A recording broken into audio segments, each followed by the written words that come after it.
Assalamualaikum sobat-sobatku. Semoga panjang umur sehat selalu mudahkan rizki untuk sobatku. Supaya saya semangat bikin konten ini jangan lupa dibantu subscribe, like, dan terima kasih atas dukungannya. Mari kita lanjutkan cerita sebelumnya. Judul cerita, Istri Kesayangan CEO. Bab 11-20. Yuna sedikit gugup. Tangannya berada di kedua sisi tubuhnya dan tanpa sadar meremas spray tempat tidur. Dia pernah melihat situasi ini di televisi atau novel. Dia gelisah.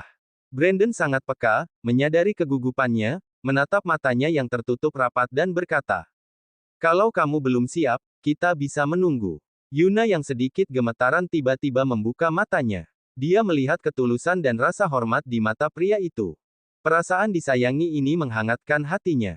Dia menggelengkan kepalanya dan melepaskan genggaman tangannya dari spray, lalu mengangkat tangannya dan melingkarkannya di leher pria itu. "Aku bisa melakukannya. Kamu lanjutkan saja." Dia membeku. Perasaan familiar ini membuatnya langsung teringat akan hal itu. Tapi, tidak mungkin kebetulan seperti itu, kan? Sudah terlambat. Yuna meringkuk, meraih bantal di sampingnya untuk menutupi wajahnya. Dia rasanya ingin sekali menghilang dari dunia ini. Brandon juga langsung bereaksi ketika melihatnya seperti itu. Bara api di tubuhnya bagaikan tersiram air dingin, seketika langsung padam.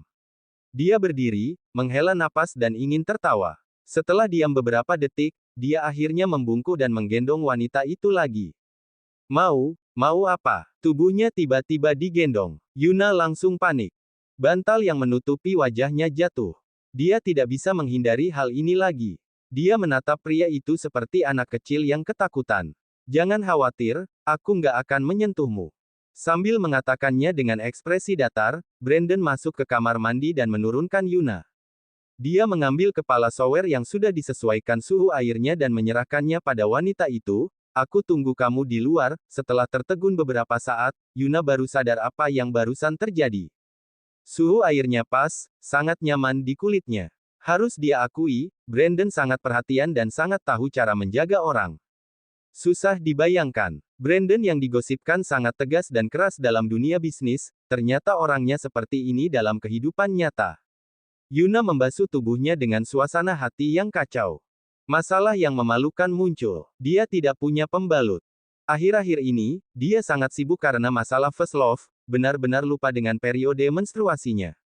Kalau dihitung-hitung, menstruasinya memang datang lebih awal kali ini. Mungkin karena dia kelelahan. Apa hotel ini menyediakan barang-barang seperti itu, atau dia harus menggunakan jasa titip? Tapi, ponselnya ada di luar. Ini sangat memalukan. Ketika dia sedang kebingungan, pintu kamar mandi itu kembali dibuka. Brandon masuk lagi dan meletakkan setumpuk barang dan sebuah tas besar di area yang kering. "Pakai yang ada dulu," ujarnya, lalu keluar. Yuna melangkah menghampiri barang-barang itu dan melihat ada satu set piyama bersih, termasuk pakaian dalam. Semuanya masih baru, yang terpenting adalah, ada pembalut di dalam tas besar itu. Bukan hanya itu, mulai dari pembalut siang sampai pembalut malam, bahkan pembalut jenis celana dalam yang dipakai untuk tidur, semuanya ada. Lalu bukan hanya satu merek, melainkan beberapa merek. "Pakai yang ada dulu. Ini kemungkinan cukup untuk 3 bulan, meskipun kaget, Yuna membereskan barang-barang itu lagi dengan rapi, kemudian ke kamar. Meskipun wajahnya masih merah, dia sudah tidak malu dan canggung lagi. Spraynya sudah diganti yang baru. Brandon mengenakan piyama berbahan sutra dan duduk di kursi. Ada sebuah laptop di atas pangkuannya, dan tangannya memegang secangkir kopi panas. Aroma kopi itu memenuhi seluruh ruangan. Tapi, kalau pria itu minum kopi di jam segini, apa dia tidak berencana untuk tidur? "Kemarilah," ujar pria itu supaya mengangkat kepalanya. Bab 12. Yuna menghampiri Brandon dengan patuh. Pria itu menoleh ke arah meja di sebelahnya dan mengangkat dagunya, "Minum itu dan pergilah tidur." Dia pun mengikuti arah pandang pria itu dan melihat ada segelas air gula merah. Dia sangat kaget. Bisa-bisanya pria ini bisa menyiapkan dan memikirkan semua ini dalam waktu singkat. Dia mengulum bibirnya, mengambil gelas itu dengan patuh dan meneguknya sampai habis. Perutnya jadi hangat dan nyaman. Kemudian, dia duduk di tempat tidur dan langsung ingin tidur karena merasa sangat nyaman. Brandon menyetel lampu agar lebih redup, lalu menatapnya dan berkata, "Kenapa? Kamu nggak tidur?" Tanya Yuna. "Kamu nggak ngantuk?" tidak bisa menahan diri dan menguap. Sebentar lagi, jawab Brandon, kamu tidur dulu saja. Setelah menyesuaikan posisi bantal dan menyelimuti Yuna, dia kembali duduk dan menyetel suhu pendingin ruangan, kemudian, dia menyesap kopinya lagi. Yuna memperhatikan gerak-gerik pria itu sambil menahan rasa kantuknya. Cahaya lampu yang kuning menyinari wajahnya, menegaskan lekukan wajah tampannya. Brandon benar-benar tampan, mau dilihat dari depan atau samping sekalipun. Tidak ada kekurangan sama sekali, kenapa dia tidak pernah menyadarinya? Pikir Yuna. Melihat pria itu minum kopi, yang kelihatannya adalah kopi hitam, Yuna tidak bisa menahan diri dan berkata, kamu minum kopi malam-malam bisa tidur, nanti nggak kalau gitu mau minum apa? Tanya Brandon dengan santai sambil meletakkan gelas yang ada di tangannya. Namun, tidak ada tanggapan. Yuna masih berbaring menyamping, tetapi matanya sudah tertutup dan napasnya teratur, cepat sekali terlelap. Brandon tertawa tanpa bersuara, memandangi profil wajah Yuna. Dia jadi tidak ingin melihat semua dokumen dan email-email ini, dia meletakkan laptopnya ke samping, lalu menyetel lampu ruangan ke yang paling gelap, beranjak dari kursinya dan berjalan ke sisi tempat tidur yang satu lagi, kemudian menyibak selimut dan naik ke tempat tidur. Dia memeluk Yuna dengan lembut dari belakang, tidak tahu apakah pelukannya itu membangunkan wanita itu. Yuna bergumam pelan, berbalik badan menghadapnya dan langsung memeluknya. Brandon mengangkat alisnya, menyesuaikan posisi tidur wanita itu, kemudian merentangkan tangan untuk memeluknya. Wanita cantik ini berada di pelukannya, tetapi dia tidak bisa melakukan apa-apa. Padahal ini adalah malam pernikahan mereka. Keesokan harinya, Yuna bangun dengan kondisi segar, tanpa rasa tidak nyaman yang biasa dia rasakan ketika sedang menstruasi. Dia merasa sudah lama tidak tidur begitu nyenyak dan damai. Dia ingin meregangkan pinggangnya, tetapi mendapati dia tidak bisa melakukannya. Dia baru sadar ada seseorang tidur di sebelahnya. Tepatnya, kepalanya masih bertumpu pada lengan seseorang. Dia cepat-cepat mendudukkan diri dan memegang kepalanya. Kemudian, ingatannya pun perlahan kembali ke kepalanya. Dia menikah kemarin. Sudah bangun. Suara berat terdengar di sampingnya. Dia mengangguk, "Papagi. Lapar enggak?" Tanya pria itu lagi. Enggak juga. Dia biasanya tinggal sendiri. Tidak pernah ada situasi di mana dia tidur bersama orang lain sebelumnya. Dia benar-benar tidak terbiasa. Tapi aku lapar, Brandon mendudukkan diri. Pria itu berada sangat dekat dengannya, sorot matanya hangat. Jadi, Brandon menempel ke arahnya dan berkata di belakang daun telinganya, kamu tolong bunyikan bel untuk sarapan. Letaknya ada di sebelah walkie-talkie di luar. Oh. Oke, Yuna segera melompat turun dari tempat tidur dan berlari keluar. Melihat punggung wanita itu, sudut bibir Brandon naik ke atas. Kemudian, dia mengerutkan kening dan menggerakkan lengannya. Mati rasa. Bab 13. Sarapan di hotel sangat beraneka ragam. Mereka berdua menikmati sarapan dengan santai, ditemani dengan sinar matahari yang masuk dari luar jendela. Suasananya sangat damai. Aku ke kantor nanti, bakal lewat New Life, jadi aku sekaligus antar kamu, ujar Brandon dengan ringan sambil mengoleskan mentega pada roti panggangnya. Yuna menyesap susunya dan menggelengkan kepalanya, nggak perlu, aku sore baru pergi ke New Life. Lagi pula, kita kan sudah sepakat, nggak mengumumkan ke publik dulu tentang. Brandon mendongak, dan kata hubungan tidak jadi keluar dari mulutnya. Brandon menyerahkan roti panggang yang sudah diolesi mentega pada Yuna, lalu berkata, jangan khawatir, aku tentu akan menepati apa yang sudah aku janjikan. Di New Life, hanya penanggung jawab tertinggi yang tahu kalau kamu direkrut oleh kantor pusat. Itu juga Franz yang mengurusnya, jadi mereka nggak tahu kalau. Kelopak matanya sedikit terangkat. Binar di matanya menyapu ke arah Yuna dengan santai, tapi tatapan itu membuat Yuna tertegun. Kamu adalah istriku. Dia hanya berhenti sebentar, namun tiga kata itu terdengar sangat berarti. Yuna merasakan jantungnya berdetak lebih cepat, pria ini pintar sekali merayu orang. Dia jelas-jelas memiliki wajah yang dingin, tetapi mengapa kata-katanya yang awalnya tidak terkesan aneh di awal, jadi bisa membuat telinga orang terasa panas ketika dipikirkan kembali. Baguslah kalau begitu. Yuna mengalihkan pandangannya pada sarapan yang ada di depannya. Dia menghabiskan roti yang ada di tangannya, lalu berkata, aku sudah kenyang. Aku mau pergi telepon dulu. Kalau dia ingin meninggalkan VL, dia harus menyelesaikan semua prosedurnya di sana. Setidaknya, dia tidak boleh melibatkan Stella. Ketika dia mengecek ponselnya, dia baru menyadari ada 20-an panggilan tidak terjawab, dan semuanya dari Logan. Dia tertegun sejenak, lalu menyunggingkan senyum sinis di bibirnya. Kemarin, untuk menjaga pikirannya agar tetap tenang dan tidak terganggu, dia mematikan ponselnya setelah masuk ke dalam mobil. Dia sudah bisa menebak dan Logan akan mencarinya, tapi dia tidak menyangka akan sampai segitunya. Sepertinya pria itu benar-benar kesal kemarin. Ketika berpacaran dengan pria itu hanya pernah beberapa kali meneleponnya. Kalaupun menelepon, pasti juga karena masalah pekerjaan. Sekarang, tepat ketika dia hendak kembali ke layar home, ada panggilan lagi yang masuk. Masih Brandon. Astaga, pagi-pagi begini. Melihat nama yang terus-menerus muncul di layar ponselnya itu, Yuna menoleh ke belakang untuk melihat Brandon yang masih sarapan di sana. Pria itu duduk anggun di sana, bagaikan seorang pangeran dalam cerita dongeng, yang sangat mulia dan tak tergapai. Setelah memikirkannya, Yuna pun mengangkat telepon itu. Setelah apa yang terjadi tadi malam, hubungannya dengan Logan benar-benar hancur, juga sepenuhnya berakhir. Sekarang, dia tidak perlu menyembunyikan apapun dari pria itu mengenai hubungannya dengan Brandon, dia tidak takut. Halo. Yuna, kamu di mana? Suara Logan terdengar sedikit serak, sepertinya tidak beristirahat dengan baik. Ada urusan apa, Pak Logan? Tanya Yuna balik, berpura-pura tidak mengerti. Yuna, nggak ada gunanya melarikan diri seperti ini. Apa kamu pikir kamu bisa menghindar? Yuna hampir tertawa, lari. Kenapa aku harus lari? Dia tidak melanggar hukum dan dia tidak melakukan sesuatu yang memalukan, jadi mengapa dia harus melarikan diri? Bab 14. Kalau kamu nggak melarikan diri, kenapa kamu nggak pulang semalaman? Kamu tahu nggak aku itu sudah menunggumu semalaman?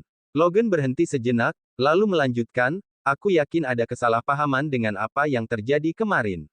Aku nggak menyalahkan kamu. Kamu pulang. Kita bicarakan baik-baik, oke?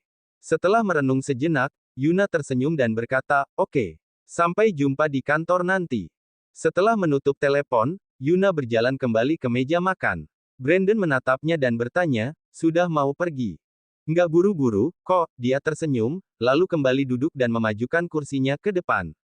Suasana hatinya sedang baik, jadi nafsu makannya pun jadi bagus. Dia melanjutkan makannya dengan santai, lagi pula, bukan aku yang butuh. Untuk apa buru-buru? Sudah berapa kali dia menunggu Logan selama ini? Akhirnya, giliran pria itu yang menunggunya sekarang. Masalah kemarin itu, dia nggak akan tinggal diam. Pria itu arogan dan sangat perhitungan, ditambah lagi dia sangat dipermalukan kemarin. Lagi pula, kepergian Yuna jelas merupakan hal yang fatal bagi perusahaan kecilnya itu. Aku juga nggak akan tinggal diam, ujar Yuna sambil tersenyum dan menatap Brandon. Brandon tersenyum. Logan menunggu seharian. Dia bahkan tidak makan siang. Dia terus menunggu sampai jam 3 sore, tapi batang hitung Yuna tetap belum kelihatan. Dia menelepon wanita itu, tetapi tidak dijawab lagi. Dia hampir melempar ponselnya karena kesal. Logan, aku sudah bilang dari awal, Yuna itu nggak bisa dipercaya. Kamu terlalu percaya padanya. Valerie sedang bersandar di kursi kulit yang besar, memegang pisau dan mengupas apel. Lihat saja, apa yang terjadi tadi malam itu jelas sekali sesuatu yang sudah direncanakan dari awal, jebakan yang sudah disiapkan sebelumnya, tinggal tunggu kita terjebak saja. Sudah kubilang, ada yang aneh dengannya kemarin, tapi kamu masih bilang nggak akan ada masalah dengannya. Kamu lihat sekarang. Sudah, cukup. Logan sangat kesal. Dia ingin menelepon Yuna lagi, tapi merasa tidak ada gunanya. Nada suaranya sangat galak. Valerie langsung cemberut setelah dibentak. Dia menunduk dan berkata dengan tidak senang, kok kamu jadi marah denganku, kan bukan aku yang mengkhianatimu dan perusahaan. Aku selalu berada di sisimu. Yang peduli denganmu hanya aku. Dia berjalan menghampiri Logan dan memberikan apel yang sudah dikupas kulitnya pada pria itu. Nih. Lagi marah juga harus makan sedikit. Badan ini punyamu. Kalau ada apa-apa, aku harus gimana nanti? Dia mengatakan itu dengan mata yang sudah dipenuhi air mata, seolah-olah air matanya akan jatuh kalau dia mengedipkan matanya. Hati Logan melunak melihat tampang Valerie yang manis. Dia menghela napas dan mengambil apel itu, lalu meletakkan tangannya di bahu wanita itu. Aku bukannya marah denganmu, hanya saja suasana hatiku sedang buruk. Maaf, aku tahu kamu peduli padaku. Jangan nangis, sayang. Kamu hanya membujukku di mulut saja, tapi yang kamu pikirkan tetap saja Yuna. Valeri memutar tubuhnya, tetapi menempel semakin dekat dengan pria itu, meraba dada pria itu dengan lembut, Pak Logan, aku. Pintu terbuka. Yuna menjulurkan kepalanya ke dalam dan melihat pemandangan itu. Dia tersenyum dan berkata, sepertinya aku datang di waktu yang salah. Kalau begitu, aku, Yuna. Logan langsung melepaskan tangan Valeri ketika melihat Yuna, lalu melangkah ke arah wanita itu seolah takut wanita itu kabur lagi, kembali. Setelah menunggu seharian, dia akhirnya bisa bertemu dengan wanita itu. Mana mungkin dia akan membiarkan wanita itu pergi. Kemana saja kamu? Kenapa nggak menjawab teleponku? Kamu nggak tahu betapa khawatir dan cemasnya aku. Sebenarnya kamu kemana dan ngapain saja? Dia meraih pergelangan tangan Yuna dan menyeret wanita itu masuk, lalu menutup pintu. Mata Yuna melebar. Pria di depannya ini tampak sangat cemas, kata-katanya terdengar seolah pria ini benar-benar peduli dan khawatir padanya. Tapi, apa yang baru saja dia lakukan barusan? Yuna melirik Valeri, yang berada di sisi lain dari sudut matanya. Wajahnya cemberut dan penuh kebencian. Namun, ketika Yuna benar-benar menoleh dan menghadapnya, wanita itu tersenyum lembut, iya, Yun. Kamu nggak tahu betapa khawatirnya kami. Kamu semalaman nggak pulang ke rumah. Kamu kemana? Kenapa kamu bisa bersama orang-orang New Life? Apa mereka mengatakan yang nggak padamu? Kamu jangan sampai tertipu orang luar, loh. Bab 15. Memang apa yang bisa mereka katakan padaku? Yuna melepaskan diri dari tangan Logan dan berjalan mendekati Valeri, aku jadi ingin tahu. Menurutmu, apa yang akan mereka katakan padaku? Valeri mengalihkan pandangannya dari tatapan tajam Yuna, gimana aku bisa tahu? Mereka yang mengatakannya padamu. Mereka ingin merekrutmu, jadi paling-paling mereka akan menjelek-jelekkan saingan mereka dan membuat diri mereka kelihatan baik. Yun. Valeri berhenti sejenak, sepertinya teringat akan sesuatu, apa jangan-jangan mereka menawarkan uang yang banyak padamu? Uang yang banyak? Uang seberapa banyak yang dianggap banyak? Yuna mengejapkan matanya, seolah dia sama sekali tidak mengerti. Valeri merasa jijik melihatnya. Dasar wanita bodoh, negosiasi harga saja tidak bisa. Sebenarnya bagaimana dia bisa terlibat dengan orang-orang dari New Life, sih? Pikir Valeri. Apa yang terjadi semalam itu, pasti ada seseorang yang membantu wanita ini merencanakannya dari belakang. Pasti ada orang yang menghasutnya untuk melakukannya. Yun, aku ini peduli padamu. Jadi, jangan bicara seperti itu padaku, oke? Aku hanya khawatir kamu ditipu orang. Valeri meraih lengan Yuna, sorot matanya penuh kecemasan. Dia lebih tinggi dari Yuna, jadi rasanya agak aneh memegangi lengan Yuna seperti itu. Dia harus sedikit membungkuk, tapi dia tidak mau melakukannya. Jadi, dia menarik lengan Yuna agar terangkat sedikit, sama sekali tidak peduli apakah Yuna nyaman seperti itu. Yuna menoleh dan mendongak menatap wanita itu. Dia menatap teman yang telah bersamanya selama bertahun-tahun itu. Dia sangat bodoh, sampai-sampai tidak menyadari bahwa ada musuh di dekatnya. Dia terlalu terobsesi dengan penelitian pembuatan parfum, sehingga lalai dalam mengurusi masalah percintaannya. Dia tidak suka interaksi sosial yang terlalu rumit. Dia selalu berpikir bahwa memiliki beberapa teman saja sudah cukup. Tapi tak disangka, orang yang dia anggap sebagai temannya ternyata menganggapnya sebagai orang bodoh. Dia diam-diam mengencangkan lengannya, menjepit tangan Valeri dengan erat dan menariknya ke bawah, memangnya aku gimana bicaranya? Aku selalu seperti ini kok kalau berbicara denganmu. Oh, aku tahu. Apa karena aku bilang First Love adalah karyaku semalam, jadi kamu marah? Yuna mengejapkan mata dengan polos, lalu melanjutkan, tapi, itu kan memang karyaku. Bukannya kamu bilang, aku kemungkinan besar akan kalah di lomba yang begitu penting itu. Setelah kupikir-pikir, aku nggak seharusnya membiarkanmu menggantikanku untuk melakukannya. Tapi di lomba itu, kamu bilang aku mencuri formula parfummu. Lengan Valeri agak sakit karena tertarik dan dia jadi sedikit panik karena ditanya langsung seperti itu. Dia buru-buru melihat ke arah Logan, Yun, kita semua sedang kesal di lomba kemarin. Kita mengatakan semua itu ketika sedang marah dan ada hal yang terpaksa untuk dikatakan. Kami yakin kamu juga begitu. Kamu nggak usah ingat-ingat lagi, ya. Logan mengangkat tangan dan menepuk-nepuk bahu Yuna, lalu berkata pelan, kamu nggak tahu, waktu kamu nggak pulang semalam, aku sama Val. Valeri mencarimu semalaman. Kalau ada masalah, Kita bicarakan baik-baik, oke? Kamu terlalu polos orangnya, aku takut kamu diperalat orang. Mencariku semalaman. Yuna tertawa pelan, menoleh ke arah Logan sambil menarik Valerie untuk menghadap ke arah pria itu juga. Lengan Valerie terpelintir, jadi dia berseru kesakitan, "Yun, tanganku hem." Yuna berlagak seolah baru menyadarinya, kemudian melepaskan tangan wanita itu dengan santai, "Maaf, aku nggak sadar tanganmu ada di lenganku." Valerie mengerutkan keningnya. Entah mengapa, dia merasa ada makna lain di dalam perkataan Yuna itu. Yuna tidak memedulikan Valerie, terus berkata pada Logan, "Tapi, kalau aku nggak salah ingat, bukannya Valerie pingsan kemarin. Secepat itu sudah sembuh, dan masih mencariku semalaman. Aku jadi nggak enak." Valerie merapatkan bibirnya, menyembunyikan amarah di dalam sorot matanya dan masih bisa tertawa, "Kita kan teman. Yun, kamu dan Logan sudah pacaran begitu lama, hubungan kalian sangat baik, nggak boleh hancur karena adu domba orang. Mengapa kamu melakukannya kemarin? Kamu nggak tahu seberapa fatalnya pukulan itu untuk VL, betapa sakitnya Pak Logan mendengarnya. Apa yang sebenarnya mereka katakan padamu?" Apa yang Valerie tanyakan adalah apa yang paling ingin ditanyakan Logan. Sebenarnya, apa yang terjadi kemarin? Bab 16. Mengapa Yuna yang selalu patuh dan penurut seperti berubah menjadi orang yang sangat berbeda? Ketika dia berdiri dan berbicara di atas panggung, Logan hampir mengira dia salah mengenali orang, dia sama sekali tidak menyangkanya. Yuna tiba-tiba muncul begitu saja, hampir merusak reputasi VL, kalau bukan karena dia masih berguna untuk perusahaan ini, dia sendiri rasanya ingin membunuh wanita itu. Yuna bisa berubah sampai seperti itu kemarin, apa jangan-jangan karena Yuna sudah tahu mengenai hubungannya dengan Valerie? Tapi, itu juga tidak mungkin. Kalau dia tahu, mengapa dia tidak marah? Tidak nangis, tidak marah, sama sekali tidak seperti reaksi normal seorang wanita. Mereka bilang, Yuna melihat ekspresi cemas dan kesal di wajah kedua orang itu, tetapi mereka berusaha menyembunyikannya. Dia hanya merasa semua ini lucu.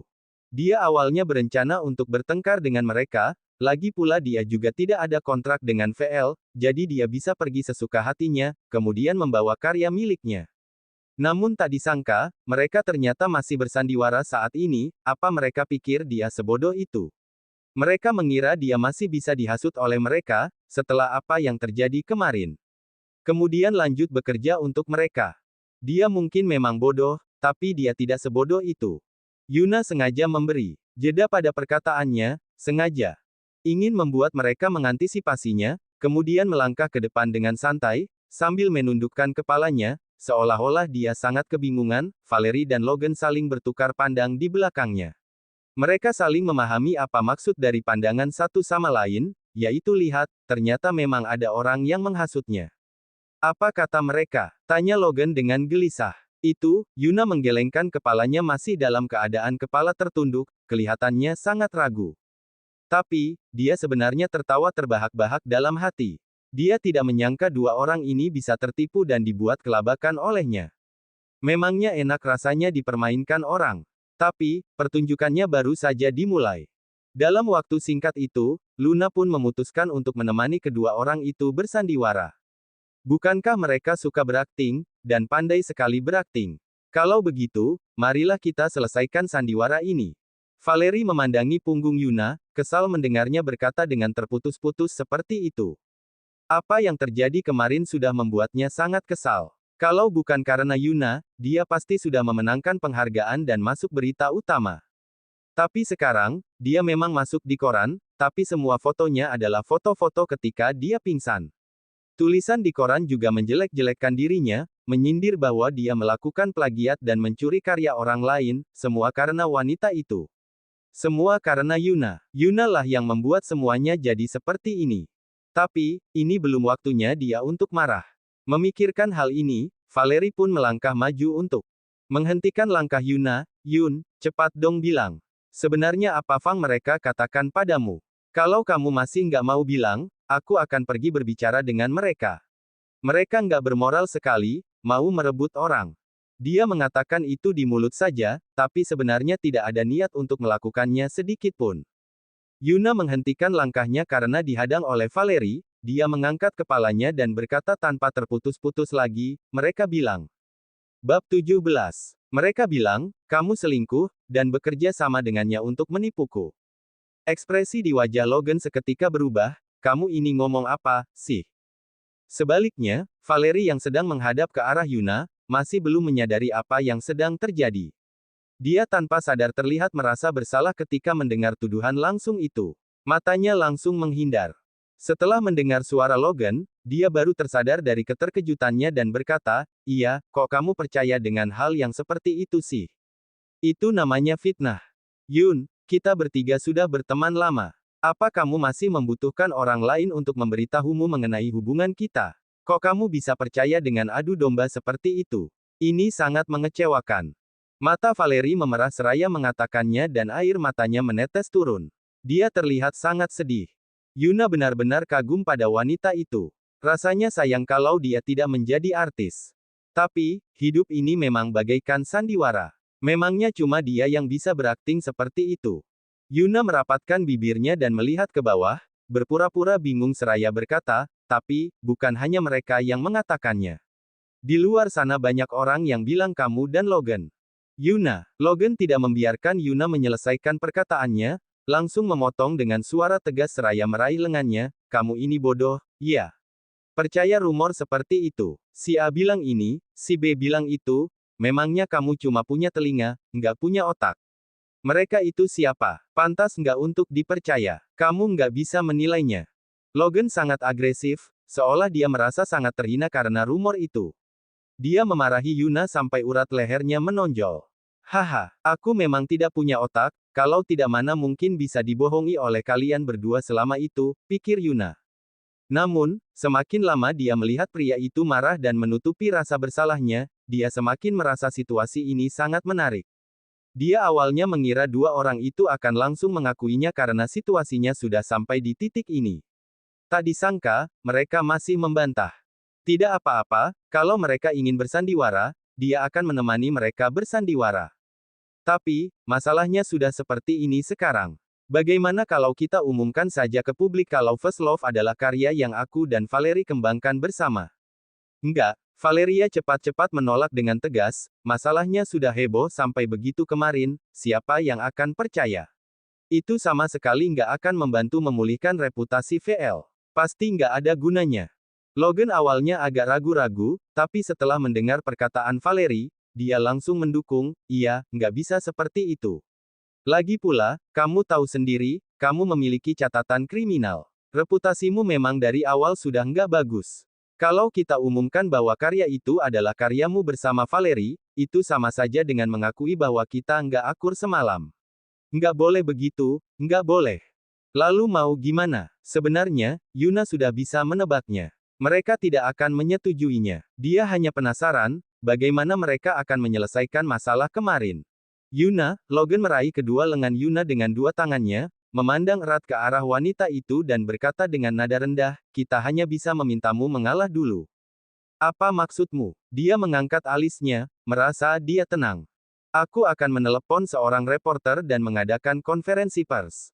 Kamu hanya perlu mengakui kesalahan, bilang kamu hilaf dan ingin mengambil kredit atas karya itu seorang diri, lalu minta maaf pada Valerie. Perusahaan akan memaafkanmu dan masalah ini akan berlalu. Pria itu mengatakannya dengan lancar, seolah dia sudah memikirkannya berkali-kali di dalam benaknya. Yuna tidak menolak, hanya masih terlihat bingung, tapi, New Life. Kamu tolak saja tawaran mereka. Jangan bilang kamu sudah tanda tangan kontrak dengan mereka. Logan mengerutkan keningnya, dia tidak senang memikirkan hal itu. Bab 18. Yang terpenting adalah, sebenarnya kapan Yuna mulai berkomunikasi dengan New Life? Mengapa dia tidak tahu apa-apa? Yuna menggeleng, nggak ada, sih. Baguslah kalau begitu. Kalau memang belum tanda tangan kontrak, masih bisa berubah. Mereka memberitahu kamu yang enggak-enggak. Aku sudah cukup baik, nggak menuntut mereka karena fitnah. Logan menghela napas pelan, lalu menepuk-nepuk bahu Yuna, kamu terlalu polos, sama sekali nggak tahu betapa rumit dan liciknya dunia bisnis ini. Kami juga melakukan ini untuk kebaikanmu, nggak mau kamu berpartisipasi dalam hal-hal seperti itu, aku dan Valerie yang akan mengurusi hal ini. Kamu hanya perlu berkonsentrasi dalam meracik parfum. Bukannya kamu paling suka meracik parfum? Bukannya bagus kalau kamu bisa melakukan apa yang kamu suka dengan bersungguh-sungguh. Yuna menatapnya. Selama ini, pria itu selalu mencuci otak dirinya dengan retorika seperti itu, membuatnya bersedia membantu mereka untuk melakukan sesuatu tanpa memikirkan imbalan apapun. Sampai saat ini, mereka masih ingin memperalatnya dan menyuruhnya untuk memikul kesalahan mereka berdua, masih bisa bilang bahwa mereka melakukan ini untuk kebaikannya lagi, kalau dia mengakui bahwa dialah yang mencuri formula parfum itu, dia mana bisa pindah bekerja di perusahaan lain lagi. Itu merupakan kesalahan fatal dan dia tidak akan bisa bertahan di dalam bidang ini selamanya. Alasan Logan memintanya untuk melakukannya adalah, pertama karena pria itu ingin menjaga reputasi VL dan Valerie, kedua karena pria itu ingin menghancurkan reputasinya, sehingga dia hanya bisa patuh dan bekerja untuk pria itu di masa depannya, mimpi saja. Rencana yang licik. Apa kita bisa menghindari kerugian asalkan aku mengaku salah? Kamu nggak akan menyalahkanku? Tanya Yuna sambil memandang Logan dengan ekspresi gugup di wajahnya. Logan merasa puas. Ini baru Yuna yang dia kenal. Wanita ini selalu memedulikan perasaannya. Bagaimana mungkin wanita ini bisa mengkhianatinya? Dia memeluk bahu Yuna dengan lembut, lalu berkata dengan hangat, "Jangan khawatir. Aku tahu kamu dihasut oleh orang jahat. Mana mungkin aku menyalahkanmu? Kalau mau menyalahkan orang, aku pasti menyalahkan orang-orang yang jahat dan licik itu. Jangan takut, aku dan Valerie akan menemanimu selama konferensi pers. Kami akan menyemangatimu, jangan khawatir." Yuna menahan rasa jijik dan dendam di hatinya, kemudian mengangguk, "Aku serahkan pada kalian." Valerie memandang mereka dengan tidak senang, rasanya ingin sekali memisahkan kedua orang itu. Tapi saat ini, ada masalah yang lebih penting. Jadi, dia harus menahan diri untuk sementara waktu. Setelah Yuna meninggalkan ruang kerja, Valerie akhirnya tidak bisa menahan amarahnya lagi dan berkata, "Apa kamu terpesona olehnya? Aku lihat kamu selalu percaya dengan apapun yang dia katakan sekarang. Apa kamu benar-benar percaya orang-orang New Life yang mengadu domba kita? Gimana mungkin orang New Life bisa tahu hubungan kita? Untuk apa mereka mengatakan itu pada Yuna? Aku juga nggak yakin apa benar orang New Life yang memberitahunya, tapi yang jelas dia pasti sudah mulai curiga." Logan mengambil kotak rokok yang ada di atas meja, mengeluarkan satu batang rokok dan menyalakannya. Dia menghisap rokok itu dengan santai, lalu menyipitkan matanya. Semua itu bukan masalah, yang paling penting sekarang adalah kita harus mengubah opini publik terlebih dahulu. Valerie mencibir dan berkata, memangnya dia benar-benar akan melakukannya. Kamu nggak ingat bagaimana sikapnya semalam? Sampai menarik perhatian semua orang. Kamu nggak takut dia akan seperti itu lagi di konferensi pers? Meskipun Yuna bodoh, Valeria selalu merasa ada yang tidak beres kali ini. Dia nggak akan berani. Logan menggelengkan kepala sambil menghembuskan asap rokoknya. Dia jeda sejenak, lalu berkata lagi, kalaupun dia berani melakukannya, aku juga punya cara untuk mengatasinya. Tapi, dia nggak akan berani. Dia nggak sepintar itu. Apa yang terjadi kemarin itu mungkin salah paham saja. Bab 19. Setelah meninggalkan VL, Yuna pergi ke studio terlebih dahulu. Studionya tidak terlalu dekat dengan kantor. Biasanya, dia dan Stella lebih banyak melakukan penelitian dan pembuatan parfum. Setelah ada produk baru yang sukses dibuat baru diproduksi dalam kuota yang besar. Namun, Logan orangnya ingin cepat untung. Terkadang, dia cepat-cepat memproduksi produk baru yang belum lolos uji dan dirilis ke pasar. Kalau mengutip kata-katanya, pasar itu berubah dengan cepat. Kalau kita tidak mengambil kesempatan, maka kita akan segera digantikan oleh orang lain. Oleh karena itu, mereka harus terus mengembangkan produk baru, menerus mengembangkan produk baru, senantiasa menarik perhatian konsumen, dan menguasai pasar. Yuna sebenarnya tidak setuju dengan gaya pemasarannya yang agresif seperti ini.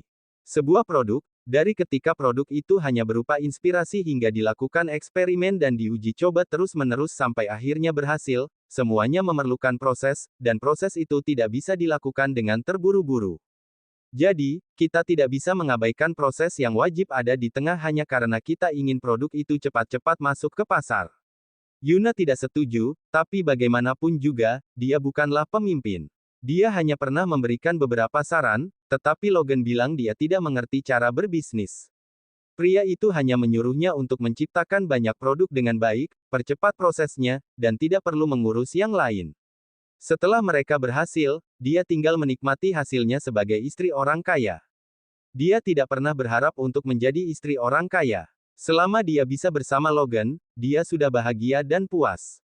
Dia telah mengorbankan dan melakukan banyak hal demi pria itu. Ternyata, dia hanya diperalat. Ada lampu merah di depannya. Dia cepat-cepat menginjak rem karena dia tidak boleh memikirkannya lagi. Apa yang sudah berlalu biarkanlah berlalu. Belum terlambat baginya untuk menyadarinya sekarang. Namun, ketika dia sampai di studio, dia baru sadar bahwa Logan orangnya lebih licik daripada yang dia kira. Stella tidak ada di laboratorium, melainkan di ruang arsip. Ada beberapa orang baru di studio, yang kelihatannya tidak bersahabat. Ada apa? Tanya Yuna dengan ekspresi tenang. Kak Yuna. Stella seperti melihat penyelamat ketika melihat Yuna, kamu akhirnya datang juga. Orang-orang ini akan menghancurkan studio kita. Dia memelototi mereka dengan marah sambil mengatakannya. Yuna menepuk-nepuk Stella untuk menenangkannya, kemudian melontarkan pertanyaan yang sudah dia ketahui jawabannya, siapa mereka? Pak Logan yang mengutus kami kemari. Salah seorang dari mereka menjawab pertanyaan Yuna, tetapi sikapnya sangat angkuh. Pak Logan yang mengutus kalian. Nggak mungkin. Pak Logan nggak bilang padaku. Itu urusanmu. Kami diperintahkan Pak Logan untuk membantu kalian di studio ini, supaya kalian bisa mengembangkan produk baru secepat mungkin. Bekerja sama, mengawasi kali. Tapi, Logan juga cukup naif. Apa pria itu mengira setelah apa yang terjadi kemarin, dia akan tetap terus bekerja untuknya?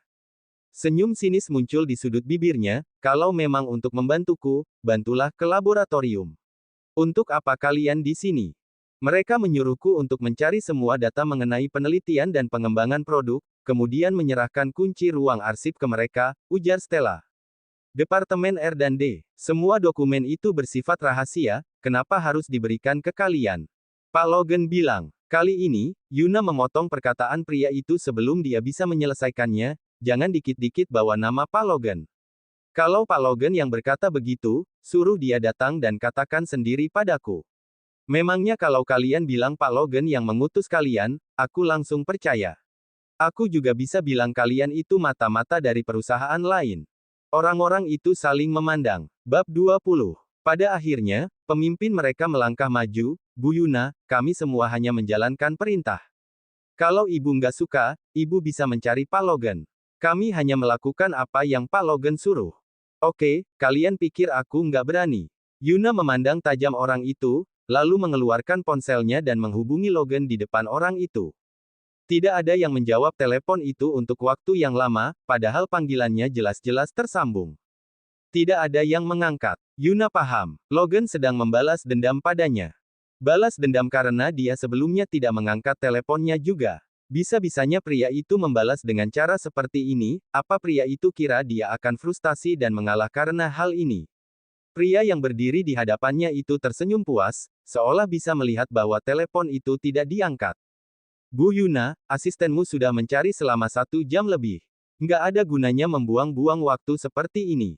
Waktu kami sangat banyak. Kalau memang ada rahasia, rahasia itu juga milik perusahaan. Pak Logan bermaksud baik dan memintamu untuk menyerahkannya, setelah itu kami akan menyimpan rahasia itu dengan baik. Sungguh baik niatnya, ujar Yuna, setelah menutup telepon, dia tersenyum dingin dan menolehkan kepalanya sedikit, Stella, berikan pada mereka. Stella yang awalnya sudah siap untuk melawan tak peduli apapun yang terjadi langsung ternganga lebar mendengarnya. Kak Yuna, semua itu adalah hasil kerja keras kita. Itu sangat berharga, mereka tiba-tiba mau mengambilnya begitu saja, pasti ada motif lain. Yuna tentu saja tahu Logan sedang berwaspada padanya, makanya pria itu ingin mengambil semua berkas yang ada. Kalau nanti mereka benar-benar tidak bisa berdamai, pria itu akan memiliki dokumen dan bukti yang cukup untuk membuktikan bahwa Valerie lah yang berjasa besar untuk VL, bahwa wanita itu adalah pencipta semua produk ini. Yuna mengejapkan matanya dan menaikkan suaranya, berikan pada mereka. Apa yang dikatakan dia benar. Rahasia ini juga milik perusahaan. Kalau Pak Logan memang memerlukannya, tentu saja kita harus memberikannya. Stella sangat enggan memberikannya, tetapi karena Yuna sudah mengatakannya, dia hanya bisa mengambil kunci dengan murung. Stella melihat ke arah Yuna lagi, yang sepertinya tidak berniat untuk menarik kembali kata-katanya. Dia tidak habis pikir dan ingin bertanya, tetapi akhirnya menahannya. Semua dokumen itu sangat tebal, bertumpuk-tumpuk, dan semuanya dibawa pergi oleh orang-orang itu. Ada mobil yang menunggu mereka di luar. Setelah semua dokumen dibawa keluar, mereka juga meminta kunci ruang arsip. Kalian sudah mengambil semuanya. Untuk apa mengambil kunci ruangan kosong ini? Kata Stella dengan kesal. Pak Logan yang suruh. Berikan padanya, ujar Yuna dengan acuh tak acuh sambil memberi isyarat dengan dagunya. Apa mereka pikir dokumen-dokumen itu sangat penting, sangat langka? Informasi yang paling penting itu ada di otaknya. Apa Logan pikir kalau dia mengambil semua ini, dia jadi bisa menahan dan mengancamnya? Stella menggertakkan giginya dan langsung melemparkan kunci itu pada orang itu. Orang itu sangat gesit, langsung menangkapnya, berbalik badan dan masuk ke mobil.